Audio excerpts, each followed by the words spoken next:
Dr. Jung, scene 3, take 1. Don't begin yet,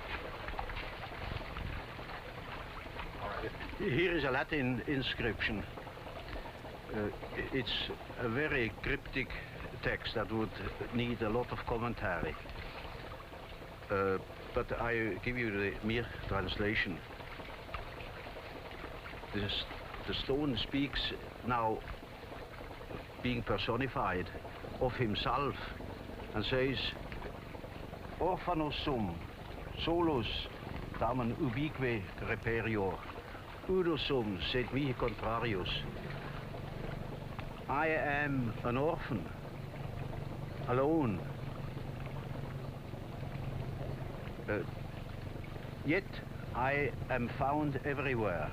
I am one, but I am contrary to myself, a youth and an old man at the same time. I have known neither father nor mother, because I must be lifted up from the depths, like a fish, or I fall down from the sky, like the white stone. In woods and on mountains, I am walking about, but I am hidden. I lie hidden in the innermost of man. I am mortal for everyone, and yet I am not touched by the mutation of time.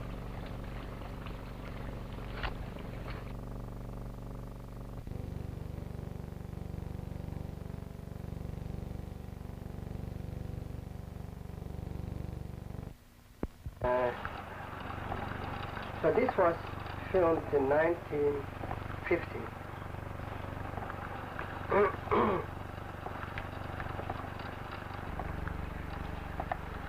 Yes, the lake of Zurich, I don't know what it's called. Lake Zurich. Now there is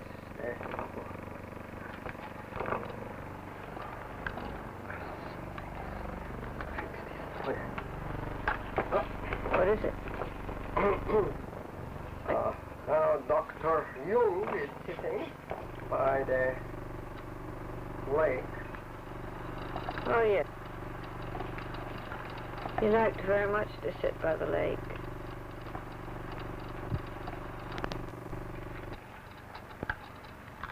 But he wore leather shoes you'd wear in New York, you know. He never thought of being really sporty. Or really in work clothes, you know, like we have now. It was the way a 19th century man would. Oh, dear. Chiseling, that's hand chiseling.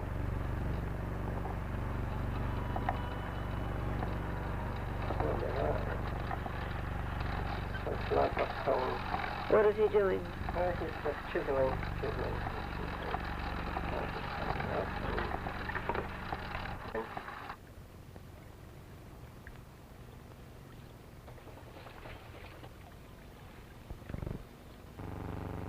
Dr. Jung, scene 1, take 1.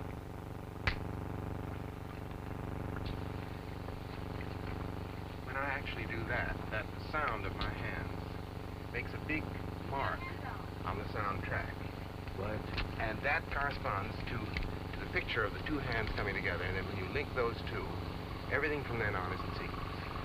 And if you don't do that, you can never get the words back. Can you show me the quarry that this stone came from? Well, the quarry is right over there. It's, you see there, that wall of rock. Yes. below that meadow. Just There's south. the quarry. It's now against the light, you can't see it properly. I think I see it. And then the boat brought it over to here. Oh yes. Did you order this stone? Oh yes. Was it for the building of that house? Oh yes, we had all the stones practically from here from over there to our two quarries.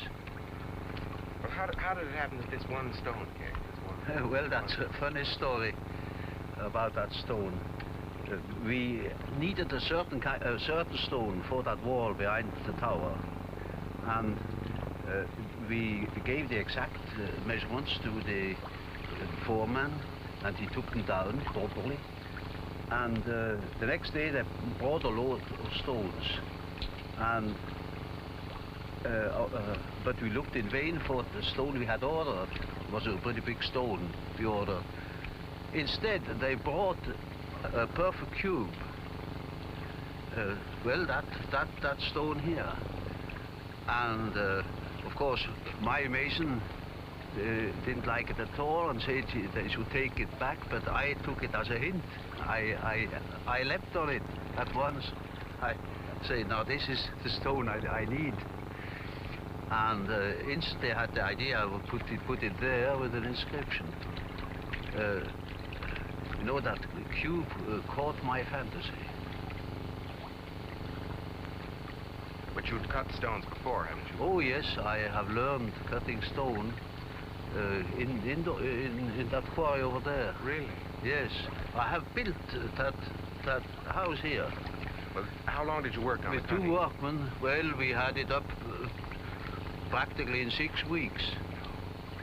Well, how long did you work on the cutting of this stone? Oh, on the stone, well, off and on since last September.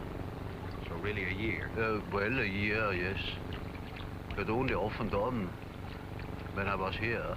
Did you carve all 4 sides of it? No, sir, only the 3 sides. Because the back side is invisible. It's against the bushes. And what, is it sandstone? Yes, it is a hard blue sandstone. Very hard. Beautiful.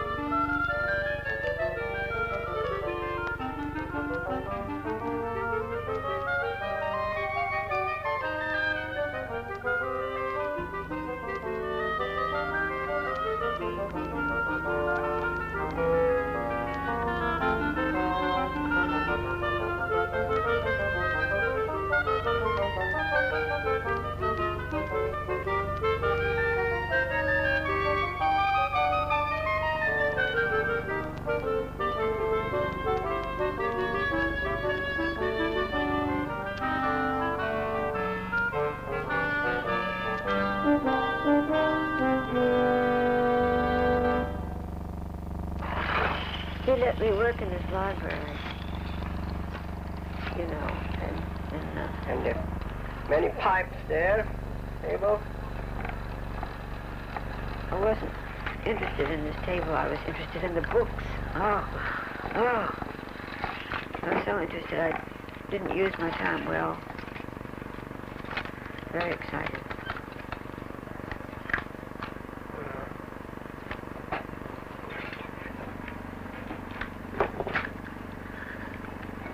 His desk was in a sort of antechamber, and then the library.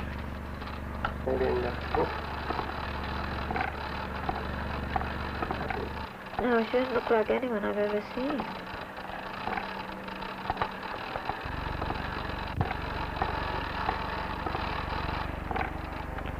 The people change their hair, and I can't see her features, really.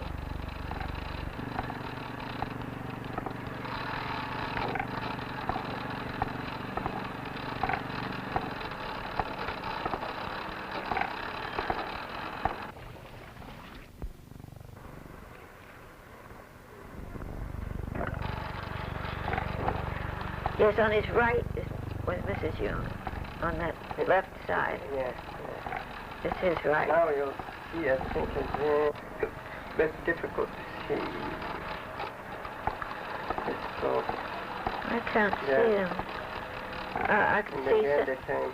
I can see somebody, but I can't see But who they are.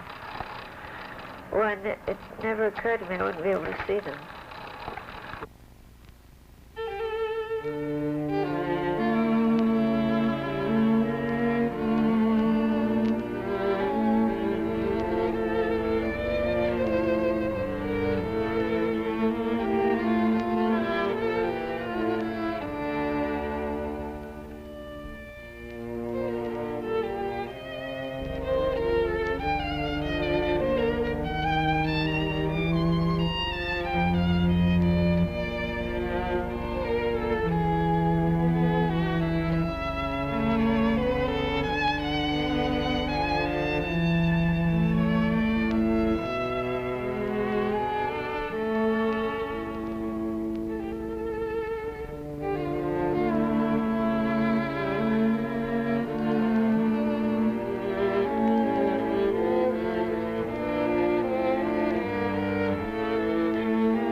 He had a great love.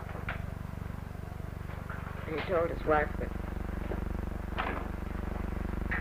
he was very frank with her. He told her that he loved Tony Wolfe. She was his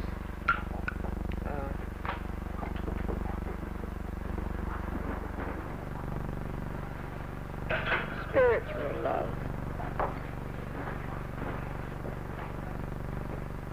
And Mrs. Jung accepted this.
see now another person coming in. Still difficult to see here. Oh, there's a hyphen there. Yes. Frau. Yes. Frau Ferber. Capitan or something like that. Frau Ferber. Then that we. That well, garden is not. she lived in, not in Zurich.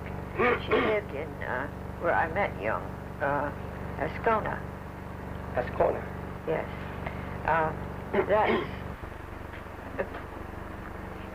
That's a morning or afternoon journey from Zurich, and it's on a long finger lake. I spent my time there that I saw Dr. Jung. And there's a quay that used to be a fishing village on this long finger lake, and it's very warm. That's why Dr. Jung went there. She had a big house with gardens on the edge of the lake. So that's the garden that you saw? Yes, just up the lake a little way. And every summer she would have a conference of scholars who would lecture. And all the Jungians would come from all over and stay at the hotels there and meet every evening and chat. There were scholars on many diverse subjects, but all had Jungian implications that were felt to be cohesive with his ideas. And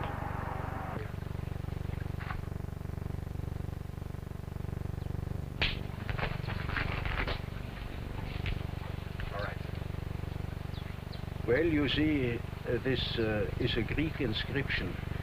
It begins ho aion pais esti paitson petoion paidos he basileia. It is a quotation from Hermaitos. It says, time is a child that plays like a child. It a game on a board, the kingdom of the child.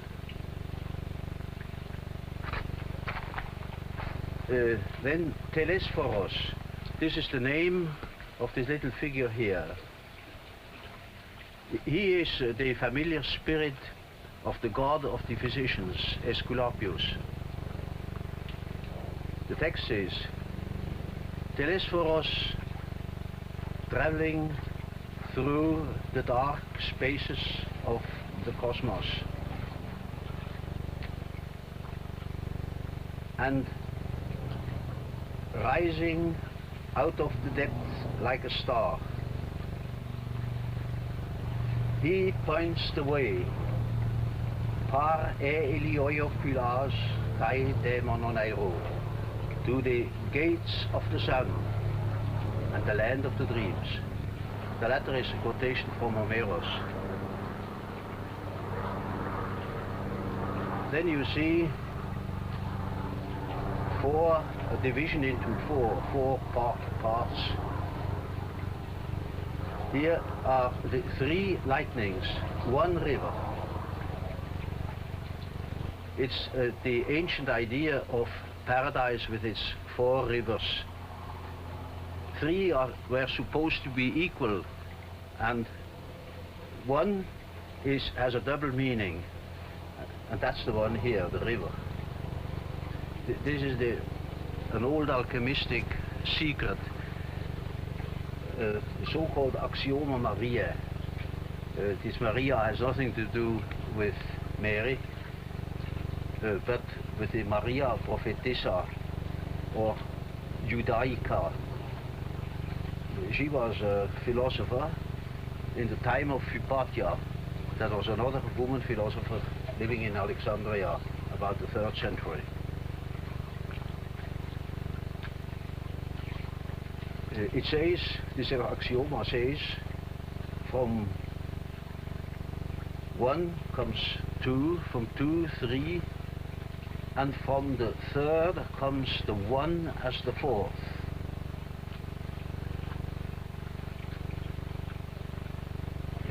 This axioma has played a very great role through 1700 years of alchemy. Then you see here the sign of the sun, here the sign of the moon.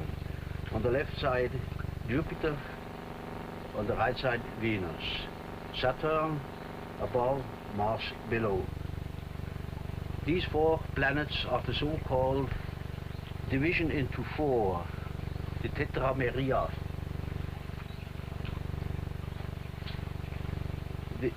Here on the body of the child is a sign of Mercury, and he is supposed to be Mercury, or Hermes, the messenger of the gods. The text refers to him as the one that points to the region of the Westland that is supposed to be the land of the dead.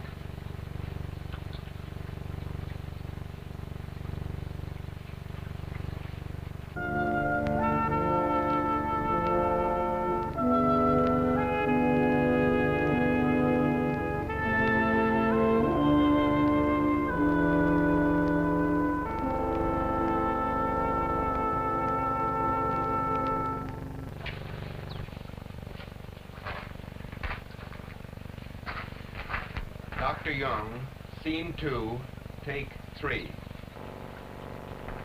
Scene 4, take 1. This is a Latin inscription. It is a verse by Arnaldus de Villanova, a famous physician and alchemist of the early 13th century. It reads, "Here is the stone, the insignificant one, cheap concerning price. It is despised by the stupid, all the more appreciated by the wise." C.G. Jung, From Gratitude, has made and put this stone in memory of his 75th birthday. That's it.